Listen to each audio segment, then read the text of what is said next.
안녕하세요. 박이철입니다. 네, 반갑습니다. 이거 청주에서 이렇게 또 여러분들 뵙게 돼서 너무 반갑고 영광이라고 생각합니다. 제가 이제 강의를 많이 다니기도 하지만 듣기도 합니다. 그래서 제가 좋은 강의를 들을 때마다 아내한테 문자를 보내주는데요. 한 번은 어디서 좋은 강의를 들어서 아내한테 이렇게 문자를 보냈습니다.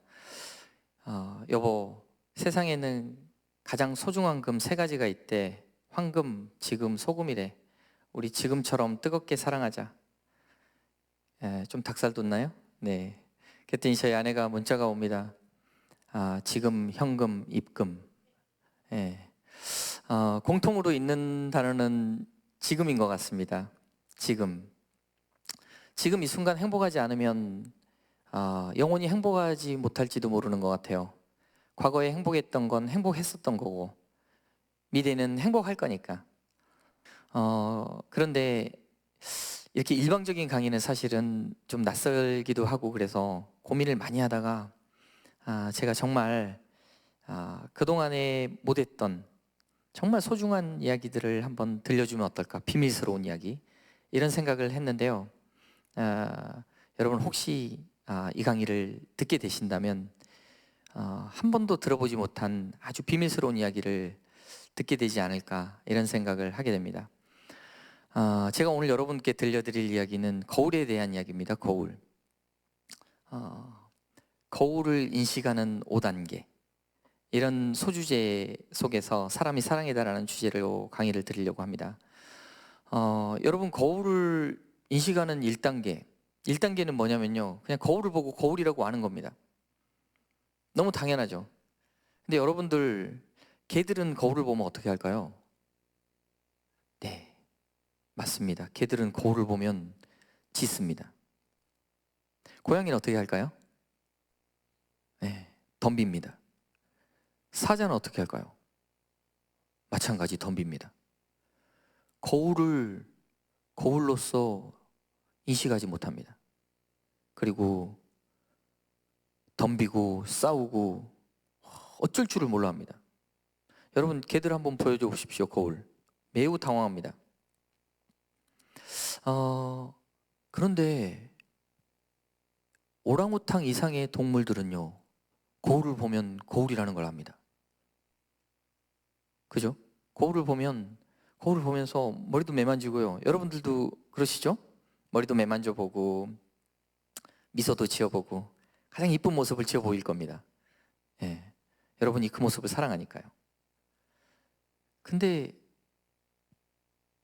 그럼 사람들은 어떻게 거울을 거울로 알까요? 이런 질문 해보셨나요, 혹시? 너무 당연하니까 아무도 질문해보지 않습니다. 그런데 저는 너무 궁금하더라고요.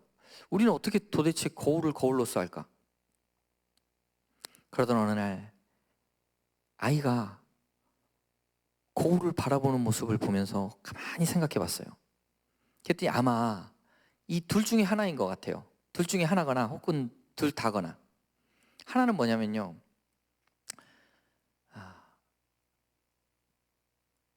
아이는 자기 얼굴을 본 적이 없습니다. 그렇죠? 여러분도 마찬가지입니다. 세상에서 자기 얼굴을 본 사람은 아무도 없습니다. 신기하죠? 예. 아무도 자기 얼굴을 본 적이 없어요. 근데 아이가 어느 날 거울을 봤어요. 근데 어떤 아이가 있는 거예요.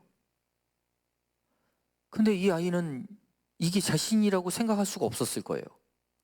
당연하잖아요. 그런데 자기 엄마가 거울 안에 있는 거예요. 그래서 보니까 매일 보던 엄마가 거울 안에 있는데 거울 안에 엄마와 어떤 애가 있는 거예요. 그리고 엄마를 보는 거죠. 엄마가 여기 있고 저기도 있고 그 옆에 누가 있네. 그리고 아이가 손을 들어볼 겁니다. 이렇게. 그랬더니 거울이 따라서 움직입니다. 혹시 저게 나지 않을까? 라고 아이는 아마 생각했을 것 같아요.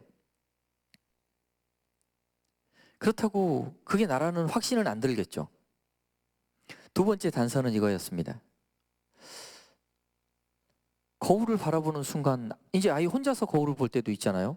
거울을 딱 바라보면서 여러분이 만약에 처음 거울을 본다면 어땠을까요? 만약에 이 아이처럼.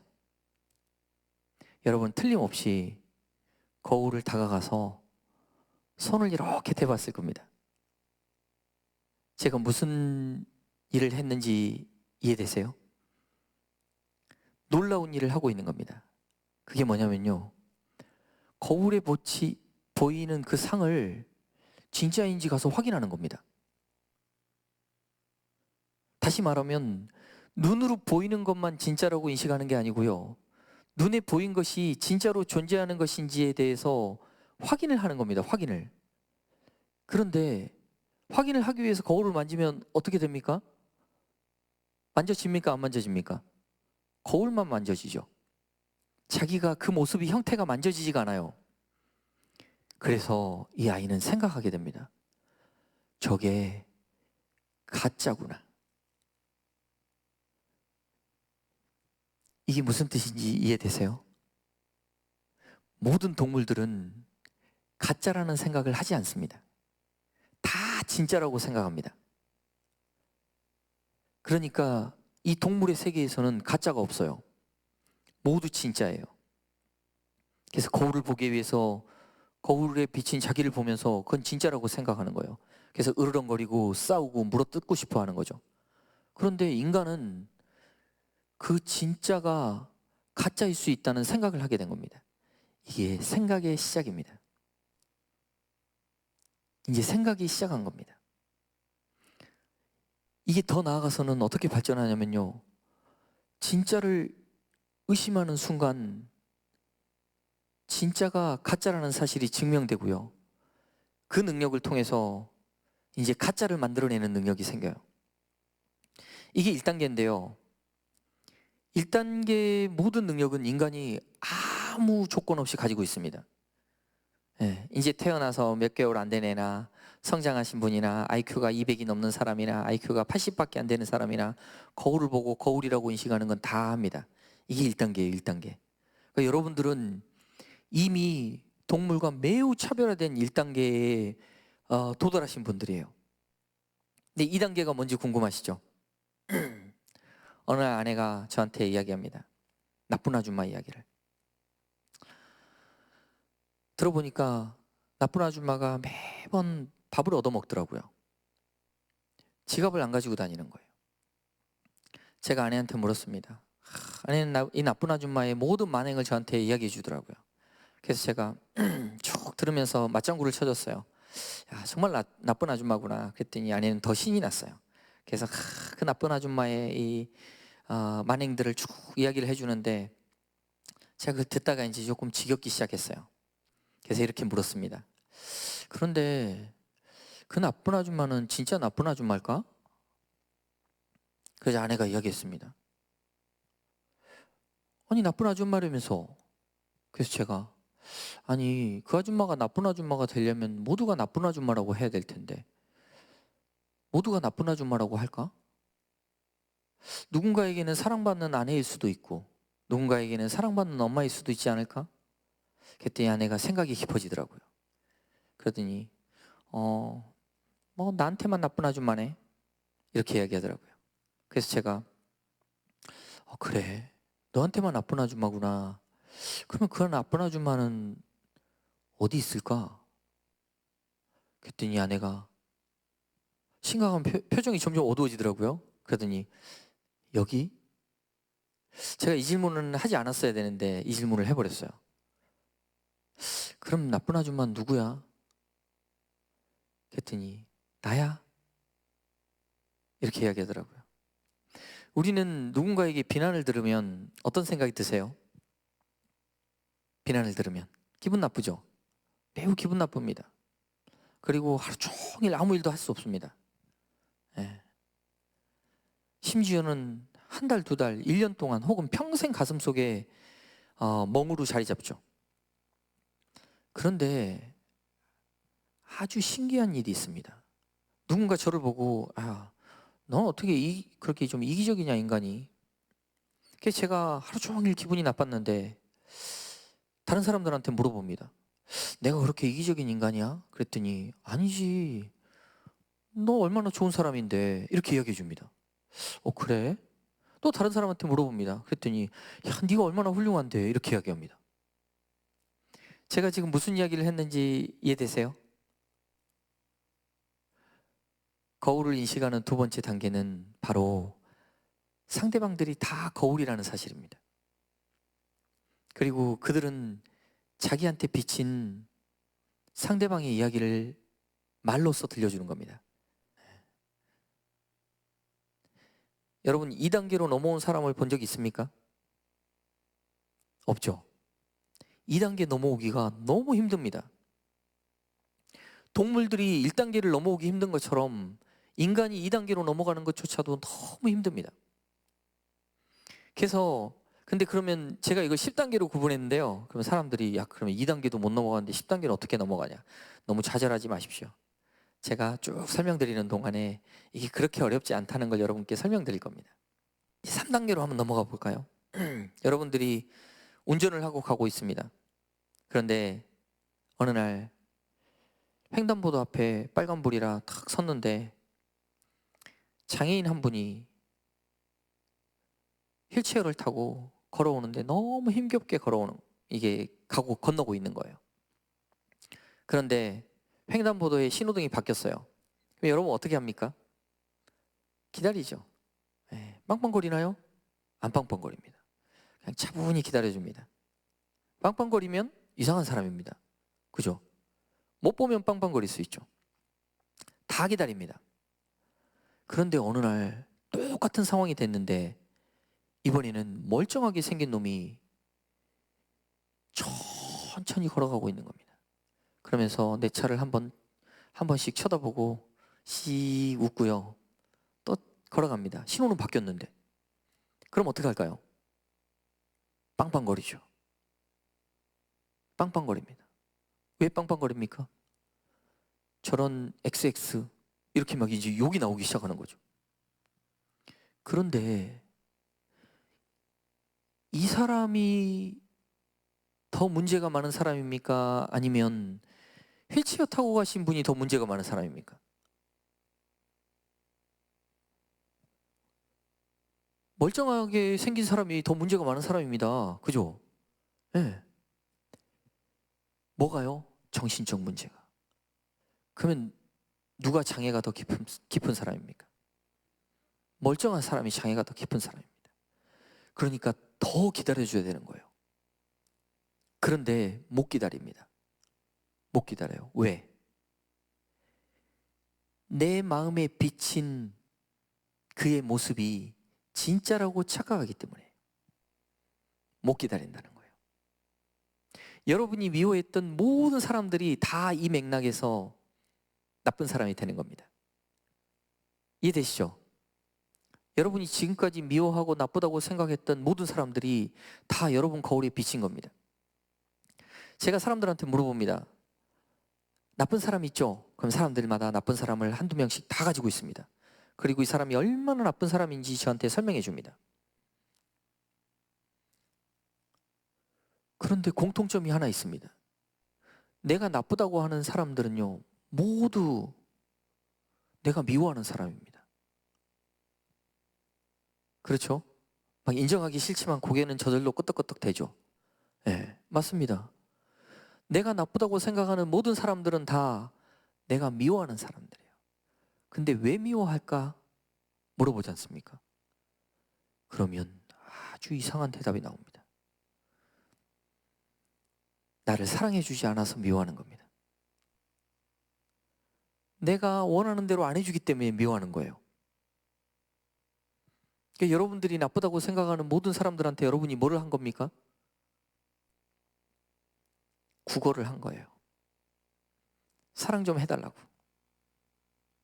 나 좀 사랑해주라고. 그런데 거절당하잖아요. 혹은 여러분들의 기대에 못 미치잖아요. 그러면 미운 마음이 확 올라옵니다. 그리고 이 밉다는 마음으로는 자존심이 상하나 봐요. 그죠? 네. 내가 누군가를 미워하는 건 좀 자존심 상하는 일이에요. 그러니까 어떻게 바꿔요? 빨리 나쁜 사람으로 바꿉니다. 그 나쁜 사람은 미워해도 되는 사람이라고 모두가 인정하잖아요. 그냥. 그렇기 때문에 여러분 마음속에서 이 사람을 이제 나쁜 사람으로 바꿔버립니다. 그리고 나서 이놈 나쁜 놈이야. 근데 깊이 들어가면 다 뭐라고요? 내가 사랑받고 싶은 사람이에요. 날 안 사랑해 준 사람이에요. 그래서 참 처량하죠. 이렇게 보니까. 네. 네 번째 거울이 있습니다. 네 번째 단계의 거울의 인식. 여러분 모두 다 핸드폰을 가지고 계시죠? 여러분 핸드폰을 한번 보세요. 그걸 굳이 팔아먹으려고 하지 않는 사람들에게 그 핸드폰이 의미가 있을까요? 아무런 의미가 없습니다. 왜 그럴까요? 왜 그럴까요? 여러분이 의미를 부여했기 때문에 의미가 있는 겁니다. 네. 여러분 주변의 모든 것들을 한번 돌아보십시오. 그 주변의 모든 것들은 다 그것이 존재하기 전에 뭐가 있었냐면요. 그것을 누군가 생각해 버린 겁니다. 상상한 거예요, 상상. 그리고 만들어낸 거예요. 근데 그럼 가령 컵이 하나 있다고 생각해 볼까요? 컵이 세상에 수만 개의 컵이 있습니다. 그렇죠? 있잖아요. 그런데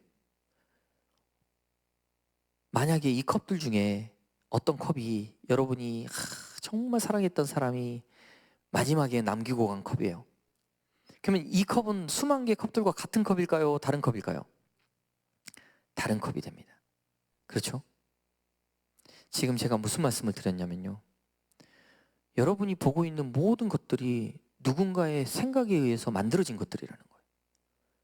그런데 여러분들이 그것을 해석할 수 있는 능력이 있다는 거예요. 그리고 그걸 해석하는 순간 그 물건이 그동안의 물건과 같은 물건이 되지 않고요. 다른 물건으로 바뀐다는 거예요. 이해되시죠? 이게 뭐냐? 세상 모든 게 여러분 마음속에 비춰지는 거울과 같다는 거예요. 세상이. 근데 세상은 얼마나 살아가기 힘들까요? 거울 안의 존재로서 살아간다는 건. 그죠? 그래서 지금 제가 말씀드렸던 1, 2, 3, 4단계를 쭉 돌아보지 않습니까? 이 삶은 너무 피곤합니다. 얼마나 피곤하냐면요. 가령 여러분들이 거울 안에 있고 제가 거울 밖에 있어요. 그리고 제가 움직이는 대로 여러분들이 따라서 움직인다고 한번 생각해 보십시오. 그리고 손을 한번 들어보세요. 이렇게. 제가 들면 따라서 들고요. 이쪽 들면 이렇게 들고요. 정말 피곤하겠죠? 그죠? 얼마나 피곤한 일입니까? 왜 피곤한지 아시겠죠? 네. 거울 속에 있는 상들을 쫓아서 계속 움직이기 때문에 그러니까 내가 거울 밖에 있어야 되는데 그게 아니고 내가 거울 안에 있는 거예요. 그리고 거울 밖에서 움직이는 것들을 따라서 내가 장단을 맞추다 보니까 너무너무 피곤한 삶을 살게 되는 겁니다. 예. 거울 밖으로 나와야 되는데 거울 밖으로 나오는 방법이 없어요. 그러던 어느 날 이제 5단계를 발견하게 된 겁니다. 5단계. 저는 강의를 하면서 늘 감사를 물어왔습니다. 감사. 그래서 감사한 일이 어떤 겁니까? 제가 한 번은 이런 걸 물었습니다. 제가 부산에서 교육할 때인데요. 어떤 분에게 이렇게 물었습니다. 선생님 혹시 아주 사소한 건데 감사하다는 말도 못 해본 그런 감사가 있다면 어떤 게 있을까요? 물었습니다. 그랬더니 임신하신 여자분이셨는데요. 이분이 뭐라고 하시냐면 자기가 차를 타고 가다가 남편을 태워야 되는데요. 쭉 가다가 남편이 이제 건너편에서 타기로 돼 있었대요. 그래서 남편을 태우려면 유턴을 해야겠구나 싶어서 유턴을 하려고 이렇게 가는데 남편이 딱 건너와 있더래요. 그래서 너무 고마웠대요. 너무 사소하죠. 그래서 제가 물었습니다. 그래서 어떻게 고맙다고는 했나요? 그러니까 아니 너무 사소해서 안 했어요. 너무 사소해서 안 했다는 거예요. 그래서 제가 그 옆에 분한테 물었어요. 그럼 만약에 이분이 남편에게 여보 당신 어떻게 이렇게 배려가 깊어? 난 당신 태우려고 저기까지 가서 유턴해 올 생각이었는데 당신이 이렇게 탁 건너와 있으니까 너무 고맙더라. 만약에 이렇게 이야기했다면 남편은 어땠을까요? 물었습니다. 그랬더니 그 옆에 분 하시는 말씀이 남편 너무 기분 좋았겠죠. 그러더라고요. 그 옆에 분한테 물었습니다. 그러면 이 남편은 다음부터 어떻게 행동할까요? 물었어요. 그때 옆에 분이 아주 의미심장한 말씀을 해주십니다. 아마 계속해서 이런 사소한 일들로 감동하는 아내를 위해서 그런 사소한 감사를 일으킬 것 같아요. 그래서 제가 그 옆에 분한테 물었습니다. 그러면 거기서 자라는 아이들은 어떨까요?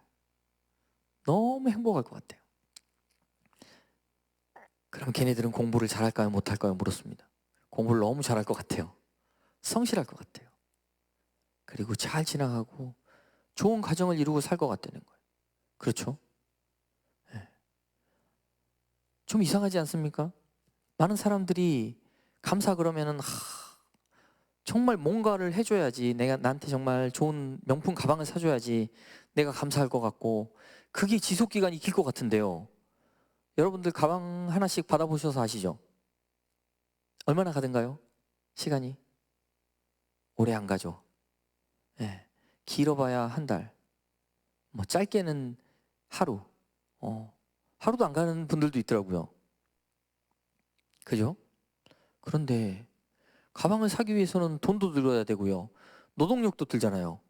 그죠? 시간도 들고 살아가려면. 정말 중요한 가치들을 내쏟았는데도 불구하고 지속력이 이렇게 짧은데, 아니, 이 말 한마디 진심에서 우러나온 이 감사는 파장이 훨씬 더 길더라는 거예요. 그리고 제가 감사를 계속 물었더니 이분들한테 아주 이상한 습관이 생겼는데요. 그 습관이 뭐냐면 감사하는 습관이 생기는 거예요. 이제 감사를 찾아내게 되는 거예요. 그리고 어떻게 되느냐? 고백하십니다. 행복해졌다고. 이런 분들 중에 몇몇 분들은요, 우울증으로 약을 드셨는데 약을 다 끊으세요. 정말 신기하죠. 감사의 두 번째 단계가 있는데요. 두 번째 단계는 이런 겁니다. 어느 날 저희 친구가 저한테 이야기합니다. 야, 내가 와이프한테 차를 한 대 사줬는데 와이프가 음주운전을 하다가 차가 뒤집혀 버렸대요. 그래가지고 완전히 다 찌그러졌는데, 이게 스포츠카 비싼 차를 사줬나 봐요. 그래서 저한테 이야기하는 겁니다. 야, 기적이다, 기적. 어? 차가 뒤집혀져가지고 폐차 직전인데 멀쩡하게 걸어 나오더라. 역시 차는 좋은 차를 타야 돼. 그래서 제가 이 친구한테 물었습니다. 야, 그러면은 사고 안 난 건 뭐냐? 그랬더니 이 친구가 머리가 띵한가 봐요. 그러더니 한동안 가만히 있더니 저한테 이야기합니다. 야, 그게 더 기적이다. 두 번째 단계가 바로 이렇게 평범한 일에 감사하는 겁니다. 평범한 일에. 그러면 기적이 일어나요. 세 번째 단계는 감사하지 못할 일에 감사하는 겁니다. 감사하지 못할 일에. 감사하지 못할 일에 감사를 하잖아요. 그러면 이제 세상이 바뀌기 시작합니다. 세상이. 남편이 짜증을 내는 거예요.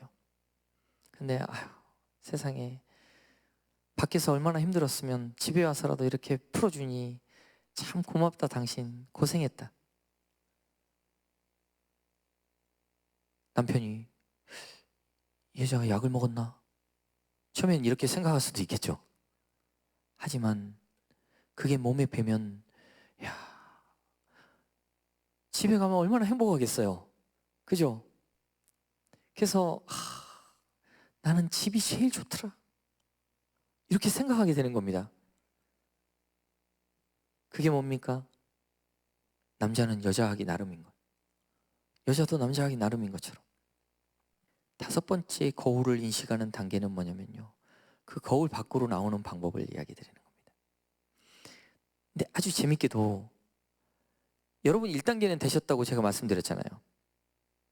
근데 2단계, 3단계, 4단계 어렵잖아요. 이거 하실 필요 없다는 거예요. 뭐만 하면 되냐? 감사만 하면 돼요. 감사만 하면 5단계로 바로 건너뜁니다. 5단계로. 그런데 이게 안 돼요. 여러분 혹시 교회 다니시거나 절에 다니시는 분들 계시죠? 교회 다니시는 분들은 성경 뭐 한 번쯤은 다 읽어보시나요? 읽기 힘들죠? 네. 뭐 어떤 분은 한 10번 읽으신 분도 계시더라고요. 성경을 10번 읽으신 분을 제가 만났습니다. 물었습니다. 뭐라고 써져 있습니까? 뭐라고 써져 있을까요? 성경 10번 읽었는데 착하게 살자 써져 있습니다. 이해되시죠? 네. 이 5글자를 배우기 위해서 이 두꺼운 성경을 읽어야 되는 거예요. 네. 우리가 잘난 척하다가 이걸 다 읽어야지 이 5글자를 받아들이게 되는 겁니다. 불경 8만 대장경이 있잖아요. 금강경이 있고 법구경이 있고 수많은 경들을 다 모아서 읽고 정리하면 5글자입니다. 이제 뭔지 아시겠죠? 착하게 살자. 네. 이거 안 읽어도 5글자를 받아들이면요 그렇게 되는 겁니다. 착하게 산다는 게 뭘까요? 착하게 산다는 건 긍정적으로 사는 겁니다. 착하게 산다는 건 지혜롭게 사는 겁니다. 착하게 산다는 건 자기에게 매우 유익하게 사는 겁니다. 저에게 사람들이 이야기합니다. 당신 정말 어렵게 산다고. 좀 쉽게 살라고. 여러분, 화나게 하는데 화내는 게 쉬운가요? 화 안 내는 게 쉬운가요? 화내는 게 쉽죠. 짜증나게 하는데 짜증 내는 게 쉬운가요? 짜증 안 내는 게 쉬운가요? 짜증 내는 게 쉽죠.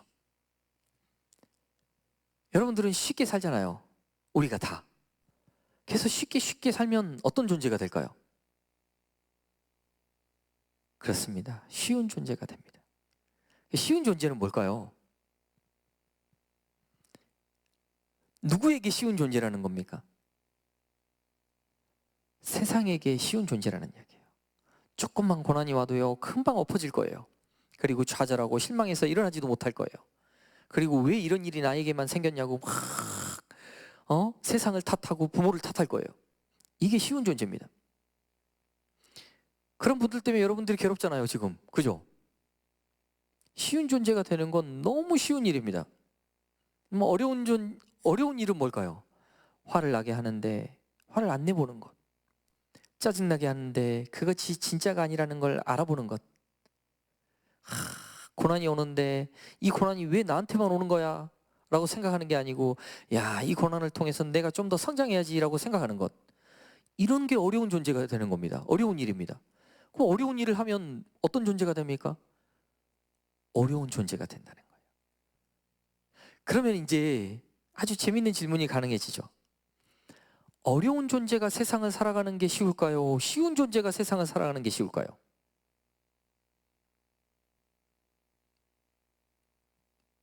당연하죠. 어려운 존재가 세상을 살아가는 게 훨씬 쉽습니다. 그래서 어려운 존재가 돼야 됩니다. 어려운 선택을 해야 됩니다. 근데 이 어려운 선택을 하기에 정말 여러분들을 정말 괴롭히는 게 뭐라고요? 바로 여러분 자신이라는 사실입니다.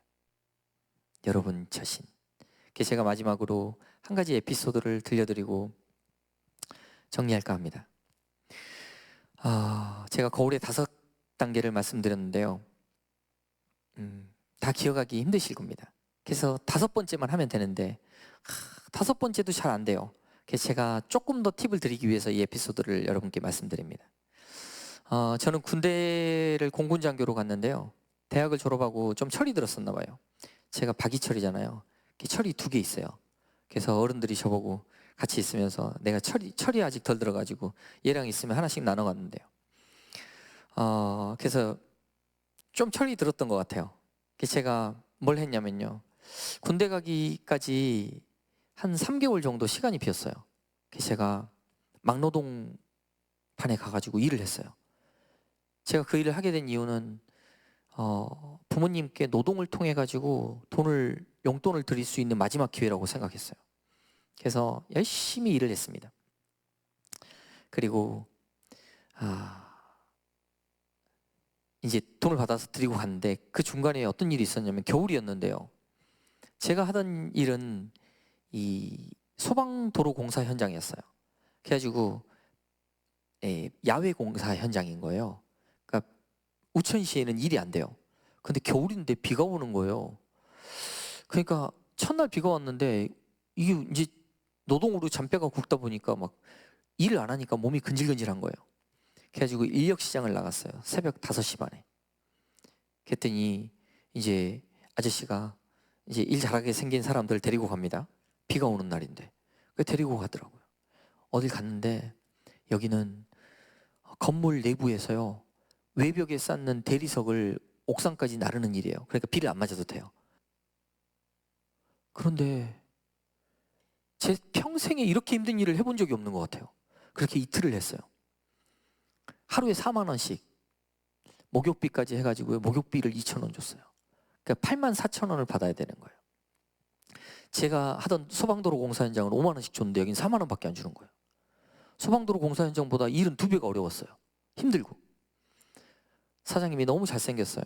그래서 제가 사장님 이제 돈을 주세요. 그랬더니 사장님이 그때 당시에 이렇게 두꺼운 핸드폰, 우리는 핸드폰도 없고 삑삑 차고 다닐 때인데 일 들고 계좌번호 적어주시면 제가 직원한테 넣으라고 할게요. 그러시더라고요.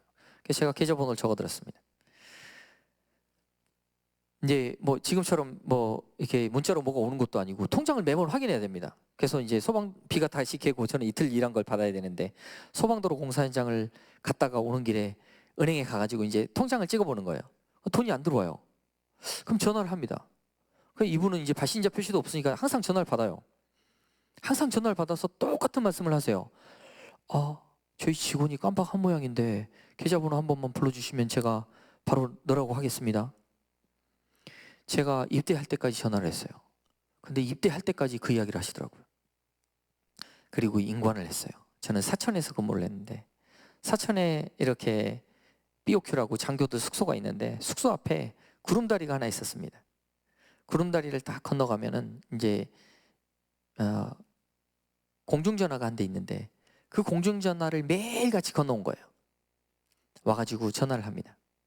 그럼 사장님은 정말 변함없이 아직도 안 보냈나 보군요. 저희 직원이 실수한 모양인데 계좌번호 한 번만 불러주세요. 제가 그 계좌번호를 20년 넘게 쓰고 있습니다. 현재 잊을 수가 없어요. 근데 저는 거기를 넘어갈 때마다 동전을 이만큼씩 바꿔가지고 다녔어요. 그 DDD에. 근데 정작 전화 통화는 200원밖에 안 들어요. 근데 왜 동전을 이만큼씩 바꿔갖고 다녔을까요? 이유가 있었어요. 저는 그 구름다리를 건널 때마다 갈등했어요. 내가 그까지 8만 4천 원 때문에 1년 반째 전화세가 8만 4천 원 나왔겠더라고요. 그 8만 4천 원을 포기하고 내가 너한테 이 돈만큼의 욕을 퍼부어주고 싶다는 생각을 했어요. 그리고 그동안 배웠던 모든 욕들을 넘어가면서 하는 거예요. 그리고 전화기를 들는 거죠. 전화기만 들면 저는 공손하게 네 사장님 꼭 보내주십시오 이러고 끊었어요. 저는 그때마다 깨달았어요. 뭘 깨달았냐? 내가 정말 하고 싶은 것은 욕이었지만 내가 진정으로 원하는 건 그 돈을 받아내는 거였어요. 근데 내가 하고 싶은 일을 해버리는 그 순간 원하는 일은 사라져버린다는 거예요. 그러던 어느 날 제가 중2 달기 직전에 친구한테 전화가 왔어요. 그분이 어디서 호프집을 한대요. 제가 토요일 날 근무가 끝나고 4시에 그분의 호프집을 찾아갔어요. 공군 정복을 입고 007 가방을 들고 경찰복과 비슷해요. 그리고 앞에 탁 서가지고 들어갔더니 이 아저씨, 이 사장님이 청소를 하고 있다가 저한테 그러는 거예요. 아직 영업 전인데 웬일이세요? 그래서 제가 이분한테 경례를 붙였습니다. 이분이 깜짝 놀라더라고요. 선생님, 제가 84,000원을 받기 위해서 1년 반 동안 당신에게 전화를 드렸던 박이철입니다. 이분이 다리에 힘이 풀리더라고요. 그러더니 카운터로 가가지고 손을 덜덜덜 떨면서 84,000원을 빼가지고 저한테 주는 거예요. 제가 이야기했습니다. 사장님, 제 인생에서 가장 소중한 돈이 될 것 같습니다. 정말 감사합니다. 잊지 않겠습니다. 그리고 돌아왔어요. 그리고 저한테 사람들이 당신을 오늘에 있기까지 한 스승을 꼽으라고 하잖아요. 그럼 저는 당연히 이분을 꼽습니다. 모든 사람들은 저에게 존경받고 싶어하는 스승이 되고 싶어 했지만 이분은 사신 성인이에요. 자기를 버려가면서 저에게 이 소중한 가치를 알려준 겁니다. 이철아, 삶은 늘 하고 싶은 것과 원하는 게 있단다. 그런데 네가 하고 싶은 것을 해버리는 그 순간 원하는 것은 절대 이룰 수 없다. 여러분, 이 짧은 시간 동안 여러분 삶 속에서 늘 이 하고 싶은 것과 원하는 것이 부딪힐 겁니다. 그때마다 여러분들이 원하는 것을 선택할 수 있도록 늘 감사하는 생활을 하시기 바라면서 이상 마치도록 하겠습니다. 감사합니다.